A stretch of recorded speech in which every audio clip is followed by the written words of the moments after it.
خوش آمدید۔ آئیے آج قرآن مجید کے ایک ایسے حصے کو سمجھنے کی کوشش کرتے ہیں جو انصاف، ایمان اور ہمارے انسانی تعلقات کے بارے میں بہت ہی گہری رہنمائی فراہم کرتا ہے۔ تو آج ہماری گفتگو کا مرکز ہے سورۃ النساء کی آیات 126 سے لے کر 150 تک۔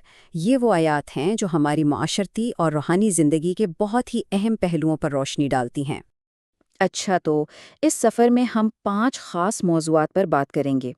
سب سے پہلے اللہ کی مطلق حاکمیت، پھر دیکھیں گے کہ کمزوروں کے لیے انصاف کا کیا حکم ہے۔ اس کے بعد ازدواجی تعلقات پر بات ہوگی، پھر مطلق انصاف کے قیام کی اہمیت، اور آخر میں سچے ایمان اور منافقت کے درمیان فرق کو سمجھیں گے۔ تو چلیں شروع کرتے ہیں۔ تو سب سے پہلے بات کرتے ہیں اللہ کی مطلق حاکمیت کی۔ دیکھیے، یہ وہ بنیاد ہے، وہ فاؤنڈیشن ہے جس پر انصاف اور ایمان کے باقی تمام احکامات کھڑے ہیں۔ آیت کا آغاز ہی اس عظیم حقیقت سے ہوتا ہے کہ آسمانوں اور زمین میں جو کچھ بھی ہے سب کا سب اللہ ہی کا ہے۔ اب ذرا سوچئے، جب ہر چیز کا مالک وہی ہے تو پھر اس کی مرضی کے آگے جھک جانا ہی تو سب سے منطقی، سب سے درست راستہ ہے نا؟ اور مولانا مودودی اس نقطے کی بڑی خوبصورت وضاحت کرتے ہیں۔ وہ کہتے ہیں کہ یہ صرف ملکیت کی بات نہیں ہے، بلکہ یہ اللہ کی اس قدرت کی بات ہے جو ہر چیز کو گھیرے ہوئے ہے۔ یعنی انسان چاہے جتنی بھی بغاوت کر لے، جتنی بھی سرکشی کر لے، وہ اللہ کی گرفت سے، اس کے دائرہ اختیار سے باہر جا ہی نہیں سکتا۔ مزاحمت بالکل بیکار ہے۔ اچھا، جب یہ بات قائم ہو گئی کہ حاکمیت صرف اللہ کی ہے، تو اب اگلا سوال یہ ہے کہ اس عقیدے کا عملی اظہار کیسے ہوتا ہے؟ خاص طور پر معاشرے کے جو سب سے کمزور لوگ ہیں، ان کے لیے انصاف کی شکل میں یہ عقیدہ کیسے سامنے آتا ہے؟ تو سوال یہ اٹھتا ہے کہ اللہ تعالیٰ ایمان والوں کو معاشرے کے سب سے کمزور افراد، یعنی جو ولنریبل ہیں، ان کے حقوق کی حفاظت کا حکم کیسے دیتا ہے؟ اور اس کا جواب ہمیں آیت 127 میں ملتا ہے، جو براہ راست یتیم لڑکیوں اور کمزور بچوں کے حقوق کے بارے میں پوچھے گئے سوالات سے متعلق ہے۔ یہ آیت ہمیں بتاتی ہے کہ سوشل جسٹس یعنی سماجی انصاف اور خاص طور پہ یتیموں کے حقوق کی اللہ کے نزدیک کتنی زیادہ اہمیت۔ دیکھیں، اسلام سے پہلے کے دور میں یتیم لڑکیوں کے ساتھ بڑی ناانصافیاں ہوتی تھیں۔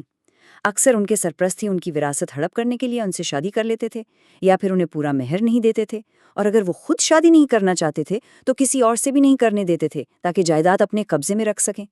قرآن نے ان تمام ظالمانہ رسموں کو جڑ سے اکھاڑ پھینکا اور حکم دیا کہ یتیموں کے معاملے میں قسط پر، یعنی مکمل اور غیر جانبدار انصاف پر قائم رہو۔ تو انصاف کا یہ تصور صرف معاشرے تک ہی نہیں رکتا، یہ ہمارے گھروں کے اندر میاں بیوی کے نازک رشتے تک بھی جاتا ہے۔ تو آئیے اب دیکھتے ہیں کہ یہی اصول ازدواجی زندگی میں کیسے لاگو ہوتے ہیں۔ قرآن ایک بہت ہی خوبصورت لفظ استعمال کرتا ہے، صلح یعنی مصالحت۔ جب میاں بیوی کے تعلقات میں بگاڑ پیدا ہو جائے تو قرآن علیحدگی سے پہلے صلح کا راستہ اپنانے کی ترغیب دیتا ہے۔ اور یہ صرف کوئی مجبوری کا سمجھوتا نہیں ہے، بلکہ یہ خود غرضی کو ایک طرف رکھ کر رشتے کو بچانے کی ایک مخلصانہ کوشش ہے۔ اسی لیے اسے ہمیشہ بہتر کہا گیا ہے۔ تو یہاں ہمارے سامنے 2 راستے ہیں۔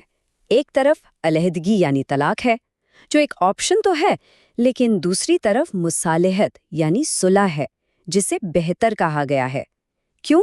کیونکہ علیحدگی رشتے کو ختم کر دیتی ہے، جبکہ صلح خاندان کو جوڑے رکھتی ہے۔ ہاں، اس کے لیے فراخ دلی چاہیے، اپنی میں کو مارنا پڑتا ہے، لیکن ایک لمبے قیمتی رشتے کو بچانے کے لیے یہ بہترین راستہ ہے۔ یہاں ایک اور بہت اہم اور عملی بات کی طرف اشارہ کیا گیا ہے۔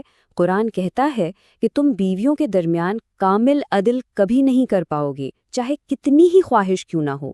اس سے مراد دلی محبت اور قلبی میلان ہیں جو انسان کے بس میں نہیں۔ لہٰذا قانون کا تقاضا یہ ہے کہ حقوق کی ادائیگی اور سلوک میں انصاف کیا جائے، لیکن ایک کی طرف اتنا بھی نہ جھک جاؤ کہ دوسری کو بیچ میں لٹکا ہوا چھوڑ دو۔ یہ ایک بہت ہی متوازن ہدایت ہے۔ اچھا، اب انصاف کے دائرے کو مزید وسیع کرتے ہیں اور اس کے اس معیار کو دیکھتے ہیں جو ایک مومن کے لیے حتمی ہے، جس میں کوئی سمجھوتا نہیں ہے۔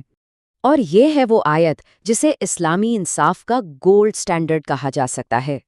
اے ایمان والو، انصاف کے علمبردار بن جاؤ، اللہ کے لیے گواہی دینے والے، چاہے وہ گواہی تمہارے اپنے خلاف، تمہارے والدین یا قریبی رشتہ داروں ہی کے خلاف کیوں نہ ہو۔ کیا زبردست معیار ہے! صرف انصاف کرنا نہیں بلکہ انصاف کے لیے کھڑے ہو جانا۔ یہاں جو لفظ استعمال ہوا ہے قسط، یہ بہت گہرا ہے۔ اس کا مطلب صرف یہ نہیں کہ آپ خود منصف ہیں، بلکہ اس کا مطلب ہے انصاف کے علم بردار بننا، انصاف کو قائم کرنے والے بننا۔ یعنی آپ جہاں بھی ناانصافی دیکھیں اس کے خلاف ایک چٹان کی طرح کھڑے ہو جائیں، بھلے ہی اس کی قیمت کچھ بھی ہو۔ مطلب یہ کہ انصاف کرتے وقت یہ نہیں دیکھنا کہ سامنے والا امیر ہے یا غریب، اپنا ہے یا پرایا۔ اللہ کے لیے انصاف سب سے اوپر ہے۔ سچائی اور اللہ سے وفاداری ہر رشتے، ہر تعلق، ہر مفاد سے بالاتر ہے۔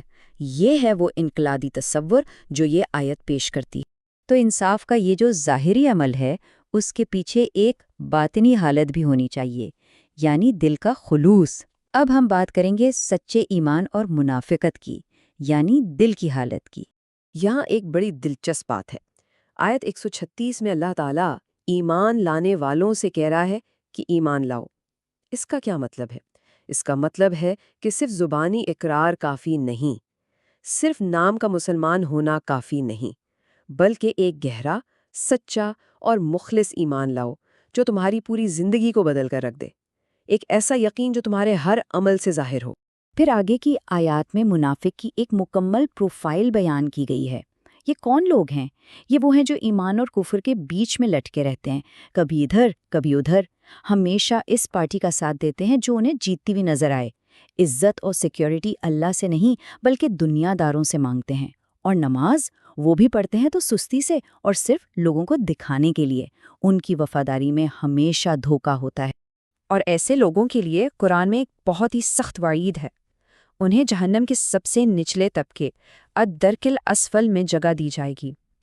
اس سے اندازہ ہوتا ہے کہ منافقت اللہ کے نزدیک کتنا سنگین روحانی جرم ہے۔ لیکن، اور یہ اسلام کی خوبصورتی ہے کہ سخت ترین وارننگ کے فوراً بعد امید کا دروازہ بھی کھول دیا گیا ہے۔ آیت 146 میں نجات کا راستہ بھی بتا دیا گیا ہے۔ پہلا قدم، سچے دل سے توبہ کرو۔ دوسرا، اپنے اعمال کو درست کرو۔ تیسرا، اللہ کا دامن مضبوطی سے تھام لو۔ اور چوتھا، اپنے دین کو، اپنی عبادت کو خالص اللہ کے لیے کر لو۔ یعنی توبہ کا دروازہ ہمیشہ کھلا ہے۔ تو آخر میں ہم واپس اسی مرکزی آیت پر آتے ہیں، انصاف کے علمبردار بنو، اللہ کے لیے گواہی دینے والے۔ کیوں؟ کیونکہ یہی آیت آج کی ہماری پوری گفتگو کا خلاصہ ہے۔ چاہے بات یتیموں کے حقوق کی ہو، میاں بیوی کے تعلقات کی ہو، یا دل کے سچے ایمان کی، ان سب کی جڑ ایک ہی ہے، انصاف پر مضبوطی سے قائم رہنا۔ یہی ہمارے ایمان کا اصل امتحان ہے، اور یہی اس کا سب سے بڑا تقاضا بھی۔ اگر یہ گفتگو آپ کو اچھی لگی اور اس سے کچھ سیکھنے کو ملا تو اس ویڈیو کو لائک ضرور کیجیے گا، اور مزید ایسے ہی گہرائی سے کیے گئے تجزیوں کے لیے ہمارے چینل کو سبسکرائب کرنا نہ بھولیں۔ آپ کے وقت کا بہت شکریہ۔